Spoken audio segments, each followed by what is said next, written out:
Со овозможување добри услови за бизнис за странските инвеститори и за домашните фирми, стапката на невработеност во Македонија е намалена од 38 на 26,8%, што е одличен резултат, особено зашто е постигнат во услови на светска економска криза, рече вице-премиерот и министер за финансии Зоран Ставревски на почетокот на денешната собраниска седница посветена на пратенички прашања.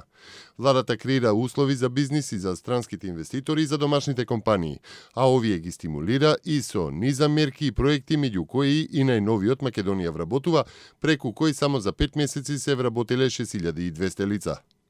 Кога станува збор за странските компании, нивното влијание е повеќекратно пред се во воведувањето нови технологии и производство на производи кои имаат повисока додадена вредност, пренесување на знаењето врз домашните компании кои соработуваат со странските компании, зголемување на извозот и производството од Македонија, но и вработеноста. Досега компаниите кои се во тирзовите или во индустриските зони имаат реализирано 13.441 вработување, а тоа се исто толку семејства за кои е обезбедена екзистенција кои без овие странски компании многу потешко би нашле работа. Значајно за овие работни места е што овозможуваат вработување на луѓе и со средно училиште и стручно образование, но и со високо образование, истакна Ставревски. Тој нагласи дека бројот на вработувањата во овие компании и во новите инвестиции натаму ќе расте затоа што има најави во компании кои сега се во изградба. Во следните 6 месеци ќе имаме близу 4000 вработување и во следните години ќе имаме реализација на над 20.000 вработувања, согласно предвидувањата на Светската банка и на ММФ,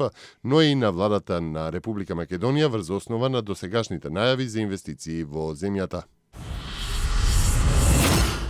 Еврокомесарот за преговори за проширување и соседска политика Јоханес Хан уште еднаш директно порача дека земјите од Западен Балкан, при што ги потенцираше Република Македонија и Србија, ќе бидат помогнати од Европската Унија, бидејќи според него тие се жртви на ситуацијата со бегалците. Ние и понатаму ќе им помагаме на земјите како Македонија и Србија, вели Хан, кој продолжи дека е важно да се напомене: ова не е проблем на земјите од Западен Балкан. Тие исто така се жртви на ситуацијата и затоа ние мораме да им помогнеме, потенцираше Хан. Еврокомесарот задолжен за проширување на Унијата исто така ги повика сите земји од Западен Балкан да се справат на адекватен, хуман начин со предизвиците и посебно да обезбедат отворен премин преку границите, а да не ги затвораат и да не влијаат на бизнисот и на економијата во регионот. Охрабрувачки е фактот што во овој момент имаме порака од Европската Унија и дека има усогласеност меѓу 28 земји членки за распределба на товарот во најмала рака за 120.000 бегалци. Тоа е веројатно добар чекор кој го очекувавме подолг период, бидејќи ако не постои таква распределба ќе остане впечаток дека само некои треба да го носат товарот, додека другите ќе се апстрахираат од овој сериозен проблем, можеби несериозен во последните години за Европската Унија, посочи министерот за надворешни работи Никола Поповски околу мигрантската криза. Фактот на пристигнување на мигрантите е нешто што не може да го регулираме, тоа зависи пред се од грчките власти, истакна Поповски, но укажа тоа е сценарио кое мора да биде избегнато затоа што ние сме во специфична ситуација. Имаме мигранти на територијата на Европската Унија кои сакаат да стигнат на територија на Европската Унија, а Македонија е транзит земја која е кандидат за членство во Унијата. Сакаме да бидеме дел од решението, но би било сериозен пропуст доколку бидеме оставени сами да го носиме товарот од кризата која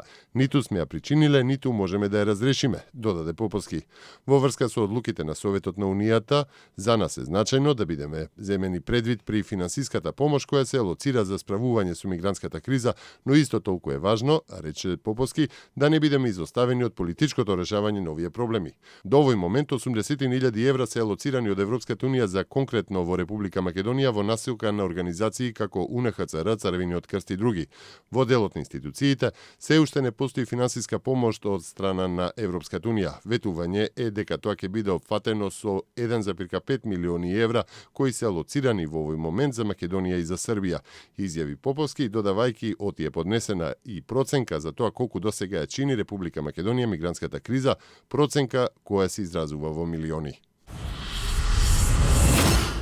Еврокомесарката за надворешна политика и безбедност Федерика Могерини оцени денеска дека односот на Европската унија кон бегалската криза е штетен за нејзиниот углед, предупредувајќи дека тоа би можело да доведе до губење на влијанието, но и меѓународниот кредибилитет на унијата. Мораме да бидеме кредибилни и во рамки на своите граници да го правиме она што го бараме надвор од нашите граници. Ние се обидуваме во другите делови од светот да ги промовираме нашите вредности, но тоа не функционира доколку не можеме тоа да го направиме дома, да покажеме почитување кон малцинствата, почнувајќи од муслиманите, истакна Могерини.